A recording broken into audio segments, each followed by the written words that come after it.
बिस्मिल्लाहिर्रहमानिर्रहीम, अस्सलाम वालेकुम। आप देख रहे हैं द बीनर सलीम शो। इमरान खान साहब के मुल्क से फ़रार होने का वक्त हुआ जाता है। इमरान खान साहब ने प्लानिंग कर ली है कि अब वो पाकिस्तान में नहीं रहेंगे, इसलिए क्योंकि उनको ये कन्वे कर दिया गया है कि उनकी छित्तर परेड का आगाज़ हुआ चाहता है, यानी कि इमरान खान साहब की छितरौल का फैसला किया गया है। और वो भी छितरौल कोई हल्की फुल्की नहीं, ये 1-2 दिन वाली छितरौल नहीं होनी, ठीक ठाक उनकी छितरौल होनी है, क्योंकि इमरान खान साहब के हाथ जो हैं वो बहुत बड़े बड़े ब्लंडर्स में फंसे हुए हैं। उनके जो कानूनी केसेस हैं वो तेज़ी से जैसे ही निपटना शुरू होंगे और इमरान खान साहब को जैसे जैसे पता चलना शुरू होगा कि भाई अब ये तो केसेस निपटना शुरू हो गए हैं, तो इमरान खान साहब ने राह फरार का रास्ता इख्तियार करना है। इसकी क्या मज़ीद तफसीलात है वो मैं आपको आगे चल के इसी वीडियो में बताऊंगी, लेकिन सबसे पहले मुझे बात करनी है वो एक गेम चेंजर की। गेम चेंजर क्या, जो एकदम से मुल्क के अंदर हमने देखा कि पूरी की पूरी जो सूरत हाल है उसको एक तब्दील करने की कोशिश की जा रही है और एक नए तरीक़े से जो है पाकिस्तान के अंदर अंदरूनी और बैरूनी मामलात को देखने की और एड्रेस करने की कोशिश की जा रही है। और ये कोशिश की है शहबाज शरीफ साहब ने, इस हुकूमत ने। और शहबाज शरीफ साहब ने जो है वो APC ऑल पार्टी कॉन्फ्रेंस का इनेकाद करना है। वो ऑल पार्टीज़ कॉन्फ्रेंस जो है वो 7 फरवरी को होनी है और इसकी अनाउंसमेंट की गई है।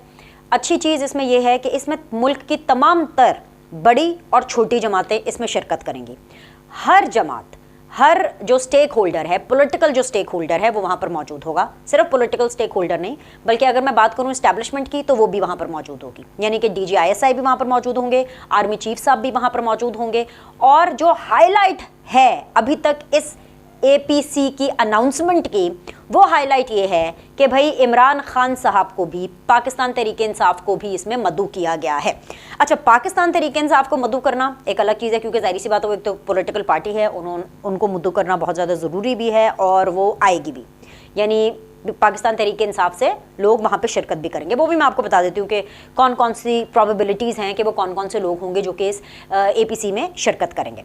लेकिन इमरान खान साहब को इनवाइट जाना एक अलग बात है। मतलब इसलिए एक अलग बात है बिकॉज इमरान खान साहब, बेशक उनका ताल्लुक पाकिस्तान तहरीक इंसाफ से है, लेकिन वो तो अपने आप को बहुत ही कुछ ऊपर के लेवल की चीज़ समझते हैं ना। वो उस लेवल की अपने आप को चीज़ समझते हैं जो इससे पहले शायद दुनिया में आई नहीं है। तो इमरान खान साहब को भी इन्वाइट किया गया है और इमरान खान साहब को इन्वाइट अयाज सादिक साहब ने थ्रू असद कैसर साहब एंड थ्रू परवेज़ खटक साहब किया है। अयाज सादिक साहब की ज़िम्मे ये जिम्मेदारी लगाई गई थी। शहबाज शरीफ साहब ने उनको कहा कि भाई आपने इमरान खान साहब को और पाकिस्तान तहरीक इंसाफ को इनवाइट करना है। अयाज सादिक साहब ने परवेज़ खटक साहब से कांटेक्ट किया और असद कैसर साहब से कांटेक्ट किया, क्योंकि उन लोगों का वर्किंग रिलेशन आपस में बहुत अच्छा है। तो उन्होंने उनको कांटेक्ट करके ये इन्विटेशन, ऑफिशियल इन्विटेशन भी जो है उन तक पहुँचाया। और एक कॉलीग के नाते जो उन्होंने बात करनी थी अयाज सादिक साहब ने, वो भी उन्होंने उन तक पहुंचाई है। तो पाकिस्तान तहरीक इंसाफ तो इस APC में शिरकत करेगी। कौन कौन होगा इस APC में शिरकत करने के लिए? इस APC के अंदर ऑफकोर्स परवेज़ खटक साहब, असद कैसर साहब, फवाद चौधरी साहब भी ऑफकोर्स हो सकते हैं, असद उमर साहब इसमें हो सकते हैं, हमाद अजहर साहब जो हैं वो इसमें शिरकत कर सकते हैं। तो इस लेवल के जो लीडरशिप्स हैं पाकिस्तान तहरीक इंसाफ की तरफ से, वो इसमें शिरकत करेंगी, यानी कि एक वफ्द बनेगा और एक डेलीगेशन लेवल के ऊपर शिरकत होगी। जहाँ तक बात रही इमरान खान साहब की, तो इमरान खान साहब इस APC में शिरकत नहीं करेंगे। अच्छा, अब ये जो APC की कहानी है ना, ये पाकिस्तान के अंदर कोई नई नहीं है, ये पहले भी होती आई है। लेकिन इस APC का जो अभी 7 फरवरी को जो APC होनी है, इसका मकसद ये है कि एक पेशावर का जो हमला है उसने पूरे पाकिस्तान को हिला कर रख दिया है। पूरा पाकिस्तान लरज़ उठा है। हर माओ के जो कलेजा है वो फट चुका है। जब माओ ने अपने 100 के करीब शहीद हुए लोग, तो जब वहाँ पे जो फैमिलीज़ इफ़ेक्ट हुई हैं, सिर्फ वो फैमिलीज़ इफ़ेक्ट नहीं हुई, पूरे पाकिस्तान के अंदर जहाँ जहाँ माएँ मौजूद थी वो इफ़ेक्ट हुई। क्योंकि क्या है कि वहाँ पर जितने भी जो पुलिस एहलकार, जब उनको उठा करके ज़ख्मी हालत में रेस्क्यू 1122 के जो लोग हैं उनको लेकर के जा रहे थे हॉस्पिटल, और वहाँ पर जो पुलिस एहलकार हैं वो रेस्क्यू के अमले से यही पूछते थे कि क्या मैं बच जाऊँगा? मेरे घर पे मेरी माँ इंतज़ार कर रही है, मैं अपनी माँ का लाडला हूँ, मेरी माँ पर क्या बीतेगी, क्या मैं सही सलामत पहुंच जाऊंगा? इस तरह के अल्फाज, इस तरह के मनाजिर, इस तरह की बातें थीं जो हम तक पहुंच रही थी। आप ये सोचें कि पूरा पाकिस्तान इस वाक़ये से लरज़ उठा है, लेकिन एक संदिल पत्थर दिल इंसान जिसका नाम इमरान खान है, जो मुर्गे की एक टांग लिए बैठा है, ज़िद्दी खान, अपनी ज़िद नहीं छोड़ने वाले, वो इस APC में ऑल पार्टीज़ कॉन्फ्रेंस में शिरकत नहीं करेंगे। एक और ऑल पार्टीज कॉन्फ्रेंस हुई थी। ये ऑल पार्टीज कॉन्फ्रेंस हुई थी 2014 में, लगभग, if I am not wrong, exactly मुझे डेट तो नहीं पता, लेकिन समवेयर इन दिसंबर, जब एपीएस का वाकया हुआ था, आर्मी पब्लिक स्कूल का वाकया हुआ था। दो चीज़ें कॉमन हैं इस एपीसी में और उस एपीसी में। एक चीज़, जब 2014 के अंदर एपीसी बुलाई गई थी तब भी नून लीग की हुकूमत थी, आज भी जो एपीसी बुलाई जा रही है तब भी नून लीग हुकूमत में है। दूसरी चीज़, उस टाइम पर भी इमरान खान साहब पार्लियामान में नहीं थे, इमरान खान साहब धरने में थे, इमरान खान साहब जो हैं वो अपनी ज़िद पे अड़े हुए थे, इमरान खान साहब एहतजाजी मोड में थे, और इमरान खान साहब ताकत के और पॉपुलैरिटी के एक ऐसे नशे में चूर थे कि तब भी उन्होंने एपीएस के जो सानहे के जो लवाहिकीन हैं, जो इफेक्टीज़ हैं, उनके बारे में रत्ती भर नहीं सोचा। और उस टाइम पर भी वो नवाज शरीफ ने खुद डायरेक्टली फ़ोन किया था इमरान खान साहब को कि भाई you have to come to the all parties conference, लेकिन तब भी इमरान खान साहब का आने का कोई इरादा नहीं था। हालांकि उस टाइम पर जब एपीएस हुआ था, आर्मी पब्लिक स्कूल पर जब अटैक हुआ था, तब परवेज़ खटक साहब जो कि उस सूबे के कर्ता धर्ता थे, पाकिस्तान तहरीक इंसाफ की हुकूमत थी उस सूबे के अंदर, वो अपने सूबे को छोड़ करके इंतहाई नेग्लिजेंस का मुजाहरा करते हुए कंटेनर पर धरने पर मौजूद थे और धरने के ऊपर नवाज शरीफ के खिलाफ जो है वो एहतजाज कर रहे थे। लेकिन तब भी नवाज शरीफ ने उनको कॉल करके इनवाइट किया, लेकिन इमरान खान साहब ने कहा कि मैं उस ऑल पार्टीज कॉन्फ्रेंस में नहीं आने वाला। लेकिन तब आर्मी चीफ राहील शरीफ साहब थे, और आपको याद है एक ख़त भी उस टाइम पर, एक पूरा लेटर था एक, जिसके अंदर लिखा हुआ था कि राहील शरीफ साहब जो हैं वो एक मीडिएशन का जो है वो किरदार अदा करेंगे। और खैर एनीवेज जब एपीएस हो गया तो फिर राहील शरीफ साहब ने इमरान खान साहब को कहा कि no you have to sit, और इमरान खान साहब उस टाइम पर भी, इसीलिए मैं उनको संगदिल और ज़िद्दी खान कहती हूँ, उस टाइम पर भी आर्मी पब्लिक स्कूल के अंदर गिरी लाशों और शोहदा का ख्याल नहीं किया था। उस टाइम पर भी उन्होंने ये कहा था कि मैं एक शर्त पे बैठूंगा ऑल पार्टीज़ कॉन्फ्रेंस कर, और एक शर्त पे मैं नवाज शरीफ के साथ प्रेस कॉन्फ्रेंस में बैठूंगा अगर मुझे ये यकीन दहानी कराई जाए कि वो जो 4 हल्के जिसके अंदर धांधली का कह रहे थे ना, वो 4 हल्के खोल दो, 4 हल्के खोल दो, याद है ना आपको पूरी एपिसोड, कि वो उसके ऊपर एक कमीशन बनाया जाए। इस शर्त पे इमरान खान साहब बैठे थे, और वो भी तब राहील शरीफ साहब ने उनको कन्विंस किया था।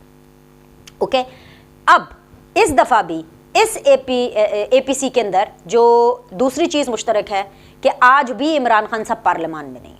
पार्लियामान तो छोड़ो, आज तो इमरान खान साहब खैबर पख्तूनख्वा की भी हुकूमत में नहीं है, पंजाब की हुकूमत में भी नहीं है, नेशनल असम्बली में तो है ही नहीं वो, बल्कि ऑलरेडी फॉरेन फंडिंग वाले एक मामले के अंदर डी-सीट हुए हुए हैं, ऑलरेडी वो डी-सीट हुए हुए हैं। और जो जिन 6 हल्कों से वो जीते हैं उसमें से एक सीट जो इमरान खान साहब ने रखनी है, उस पर भी ओथ लेकर के अभी वापस असेंबली में नहीं आए हैं। आ सकते हैं, वो जब चाहें आ सकते हैं, बट अभी इमरान खान साहब फिर से सड़कों पर हैं, एहतजाजी मोड में हैं, और अभी भी मुर्गे की एक टांग, और दूसरी बात यह कि ज़िद्दी खान जो है अपनी ज़िद का मुजाहरा कर रहे हैं। और इस दफ़ा भी इमरान खान साहब ने एपीसी में नहीं बैठना है।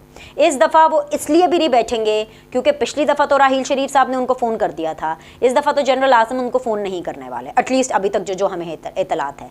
क्योंकि अगर इस दफ़ा इस्टेब्लिशमेंट या मैं कहूँ अगर फ़ौज ने फ़ोन करके उनको बुलाया तो फिर से इमरान खान साहब ने कोई कंडीशन रख देनी है। लेकिन इमरान खान एक बीच का रास्ता इख्तियार करेंगे, और वो बीच का रास्ता ये है क्योंकि इमरान खान को ये पता है कि उस ऑल पार्टीज़ कॉन्फ्रेंस के अंदर आर्मी चीफ भी होंगे और DGISI भी होंगे, तो वो अपने तमाम तर फ़ौज के वो मोहरे जिनको लगता है कि इमरान खान साहब इस्तेमाल कर सकते हैं फ़ौज के साथ बातचीत करने में, या उनकी प्रेजेंस होना ज़रूरी है, परवेज़ खटक, असद कैसर, असद उमर साहब, फवाद चौधरी साहब, ये इस तरह के जो लोग हैं जिनका एक सॉफ्ट कॉर्नर फ़ौज के लिए है, उन लोगों को भेजा जाएगा उस ऑल पार्टीज़ कॉन्फ्रेंस के अंदर। लेकिन इमरान खान साहब खुद नहीं जाएंगे क्योंकि इमरान खान साहब जो हैं वो अपनी ज़िद और अना के आगे मजबूर हैं। इमरान खान साहब एक ज़हनी ग़ुलाम हैं, और इमरान खान साहब अपनी ईगो की इस हद तक ग़ुलामी में जकड़े हुए हैं कि वो ऑल पार्टीज़ कॉन्फ्रेंस में सानहा खैबर पख्तूनख्वा के बाद, सानहा पेशावर के बाद बिल्कुल जाने का इरादा नहीं रखते हैं। अब यहाँ से हम बात कर लेते हैं कि इमरान खान साहब जो हैं वो इसी चीज़ को एक ग्राउंड बना करके आगे मुल्क से फ़रार होने का रास्ता इख्तियार करेंगे। इसकी भी मैं आपको मज़ीद तफसीलात और भी आगे चल के बताऊंगी, लेकिन बीच में मुझे यहाँ पर ऐड करना है कि इमरान खान साहब के एक और बहुत ही पुराने साथी हैं, और वो गेट नंबर 4 का बहुत ज़्यादा प्रचार भी करते हैं, शेख रशीद साहब। उनकी मुश्किलात, उनकी तकलीफ़ों में मज़ीद इजाफा हुआ है। वैसे तो मैंने आपको कल बता दिया था कि उनको जो है 2 रोज़ा जिस्मानी रिमांड का कहा गया है शेख रशीद साहब के, लेकिन जो वो शेख रशीद साहब की हमदर्दी मैंने कल संभाल के रख ली थी ना कि नहीं यार अभी हमदर्दी नहीं देनी, क्योंकि मुझे हमदर्दी हो रही थी, मुझे बहुत बुरा लग रहा था उनके लिए, लेकिन जो उन्होंने बातें की हैं, जो उन्होंने गालियाँ दी हैं, जो उन्होंने नारे लगाए हैं, उसको देख करके लगा कि भाई अन्नू तो अंदर ही रख लो, अंदर रखो ज़रा थोड़े दिन, ज़रा जिदो इधर दिमाग ठीक हो जाएगा फिर आना। लेकिन एनीवेज अंदर क्या उनको रखना था। इशू ये है कि जी जो पाकिस्तान पीपल्स पार्टी के कारकुनान हैं उन्होंने इस बयान को जो बिलावल भुट्टो जरदारी के ख़िलाफ़ नाजेबा ज़बान इस्तेमाल की है शेख रशीद साहब ने, जो गालियाँ दी हैं उसको लेकर के भाई ये कंप्लेंट फ़ाइल हुई है और मुकदमा दर्ज हुआ है कराची के अंदर उसके थाने में, और ये कहा गया है कि पाकिस्तान पीपल्स पार्टी के जो कारकुनान हैं उनको इश्तियाल दिलाने की कोशिश की गई है, उनके एहसासात और जज्बात मजरूह हुए हैं और उनको जो है वायलेंस पर उकसाने की कोशिश की गई है। और ये कोशिश जो है शेख रशीद साहब ने की है नाजेबा ज़बान इस्तेमाल करके बिलावल भुट्टो के ख़िलाफ़ और नाजेबा ज़बान इस्तेमाल करके पाकिस्तान पीपल्स पार्टी के ख़िलाफ़ और जो है गालियाँ देने के ऊपर। तो इसके ऊपर जी एक और मुकदमा हो गया है, ठीक है। और अब ये जो मुकदमा है ये कराची में हुआ, तो ज़ाहिर आपको तो पता है कि शेख रशीद साहब कहाँ होते हैं, मतलब जेल से अगर बाहर भी निकलेंगे तो लाल हवेली में होंगे। अब कराची के अंदर मुकदमा है तो वो एक अलग हैसल होती है कि या तो उसको इधर ट्रांसफ़र कराओ या खुद जाओ कराची में उसको डील करने के लिए वड़ेवा। सो ये मज़ीद उनको ये जो रगड़ा लगने वाला जो सीन है ना इसका आगाज़ हो जाएगा। अब वापस आ जाते हैं जी इमरान खान साहब और उनके बाहर भागने के प्लान पर। और उनका ये प्लान है और इस प्लान को आपको पता है जो इमरान खान साहब ने करना होता है ना उसका थोड़ा वो जो कतरा ना टीज़र देना शुरू कर देते हैं। यानी इमरान खान साहब ने ये कहना शुरू कर दिया मेरी जान को ख़तरा है, फिर उन पर हमला भी हो गया। फिर हमला जब हुआ तो उसके बाद उन्होंने उसकी ज़िम्मेदारी जो है वो पहले 3 लोगों पर डाली, ठीक है, मतलब dirty Harry, Shehbaz Sharif and Rana Sanaullah. फिर उसके बाद उन्होंने उसकी जिम्मेदारी 4 लोगों पर डाल दी, फिर 5 लोगों पर डाल दी। फिर बीच में क्या कहते हैं मोहसिन नकवी की भी लुच फ्राई कर दी कि जिन्होंने मेरी हुकूमत भी गिराई है और ये भी इसी साजिश का हिस्सा। और आसिफ अली जरदारी को तो उन्होंने इल्ज़ामात के रगड़े में ले लिया। फिर आसिफ अली जरदारी साहब ने, पीपल्स पार्टी ने भी उनको हत्या की इज्जत का दावा दायर किया, उनके ऊपर केस किया और वो सारा चीज़ चल रही है। लेकिन इसके साथ साथ हमें ये बिल्कुल नहीं भूलना चाहिए कि इमरान खान साहब की इस टाइम पर प्लानिंग क्या चल रही है। इमरान खान साहब को पता चल गया है कि इनकी चित्रौल होने वाली है और वो इस तरह से पता चल गया है कि जिस तरीके से गिरफ्तारियां हो रही हैं, जिस तरीके से अब अरेस्ट किए जा रहे हैं, मतलब फवाद चौधरी साहब तो लिटरली रो पड़े। मतलब मेरा दिल उस पर भी बहुत दुखी हुआ है क्योंकि एक तो ऑब्वियसली फवाद चौधरी साहब के साथ हम ज़ाती तौर पर भी उनको जानते हैं, एक कॉलीग की हैसियत से भी, क्योंकि ज़ाहिर है वो मीडिया के लिए भी काम करते रहे हैं और PTI में जाने से पहले जब वो पाकिस्तान पीपल्स पार्टी में थे तो तब एक वो बहुत ही अलग किस्म के फवाद चौधरी साहब थे। तो ज़ाहिर बात है उनके साथ ताल्लुक भी बहुत अच्छा, लेकिन बहुत अफसोस हुआ वो जिस तरह से रोए। उसके हवाले से हम बात करेंगे अगली वीडियो के अंदर और तफसीलन मुझे उस हवाले से बात करनी है क्योंकि मैं काफ़ी ज़्यादा डिस्टर्ब्ड हूँ। मुझे अफसोस हुआ वो देख के, मुझे लिटरली बहुत ज़्यादा अफसोस हुआ क्योंकि जब एक मर्द रोता है ना और फिर बच्चों की बात पर रोता है तो खैर अभी भी बात करते हुए भी मेरे रोंगटे खड़े हो रहे हैं। That was really you know a very tragic episode. खैर बात करते हैं उसके बारे में, अगली वीडियो में बात करेंगे। तो जब फवाद चौधरी साहब के साथ ये हो सकता है, शेख रशीद के साथ ये हो सकता है, आज़म स्वाति के साथ ये हो सकता है, शहबाज गिल के साथ ये हो सकता है और इमरान खान को चिट्टा कोरा जवाब मिल सकता है। सदर आरिफ अलवी इमरान खान के साथ लड़ सकते हैं कि बस भाई मैं नहीं करा सकता डील, भाई मैं नहीं करा सकता, फौजियों के साथ मैं आपकी मुफाहमत नहीं करा सकता, मैं नहीं आपको सेम पेज पर ला सकता, बस कर दे लोगों को इस्तेमाल करना। तो भाई तभी इमरान खान साहब ने वो टामा हल्का कतरा डालना शुरू कर दिया था कि भाई मेरी जान को ख़तरा है। वो अलग बात है कि जब उनको जलसा करना था पिंडी में, याद है ना हेलीकॉप्टर के ऊपर आए थे अनाउंस करने के लिए कि मैं असेंबलियां तोड़ने का ऐलान करता हूँ, तब तो उनकी टांग पे कोई चोट नहीं आई हुई थी। लेकिन अभी APC में ना जाने का बहाना वो यही कहेंगे जो मेरी तबीयत ठीक नहीं है, मेरी टांग पे जो है वो चोट है और मैं जो हूँ सही तरह से खड़ा नहीं हो सकता बिकॉज ज़ाहिर सी बात है मेरी हड्डियाँ बहुत नाजुक हैं और मुझे डॉक्टर ने तो बड़ा रेस्ट कहा है तो मैं तो नहीं आ सकता। और दूसरी बात है कि मेरी तो जान को ख़तरा है।